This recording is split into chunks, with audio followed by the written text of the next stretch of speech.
చంద్రబాబు నాయుడు గారు ముఖ్యమంత్రి కదా, ఆయన దగ్గరికి వెళ్ళినప్పుడు మన రేంజ్లో అడగాల, ఆయన రేంజ్లో అడగాల? మరి ఒక మనిషి దగ్గరే రేంజ్ వెతుక్కున్నప్పుడు రారాజు ఆయన రేంజ్లో అడుగు, ఆయన రేంజ్లో అడుగు. ఎవరన్నా నా దగ్గరికి వచ్చి నాకు ఇంత చాలు అంటే నాకు నచ్చదు. కొంతమంది నాకు ఉద్యోగం లేదన్నా అని ఏడుస్తారు. నేను కోపంతో ఒక మాట చెప్తాను, సోది, ఉద్యోగం ఉద్యోగం ఉద్యోగం ఉద్యోగం అంటే నీ వరకే. నువ్వు ఉద్యోగం చేయటం కాదు, ఉద్యోగాలు ఇచ్చే స్థాయికి రావాలా, అది అడగాల దేవుణ్ణి. పొద్దుస్తమానం నాకు ఉద్యోగం నాకు ఉద్యోగం నాకు ఉద్యోగం, నా జానడు పొట్ట, నా ఇల్లు.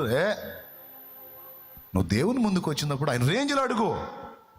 మోకాళ్ళు వేసి నాకు ఉద్యోగం కాదా, 100 మందికి ఉద్యోగాలు ఇచ్చే స్థాయి నాకు కావాలా, ఆ శక్తి నాకు కావాలా.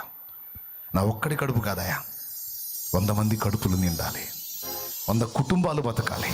నువ్వు ఎట్లా చేస్తావో నాకు తెలియదు, ఏ కార్యం చేస్తావో నాకు తెలియదు, ఏ విధంగా నాకు కృప చూపుతావో నాకు తెలియదు. నా దేవా, 100 మంది కుటుంబాలకు నేను అన్నం పెట్టేవాడిని కావాలి, అన్నం పెట్టేదాన్ని కావాలి, నాకు ఆ కృపనివో అని అడుగో. అది ఆయన రేంజ్, అది ఆయన రేంజ్.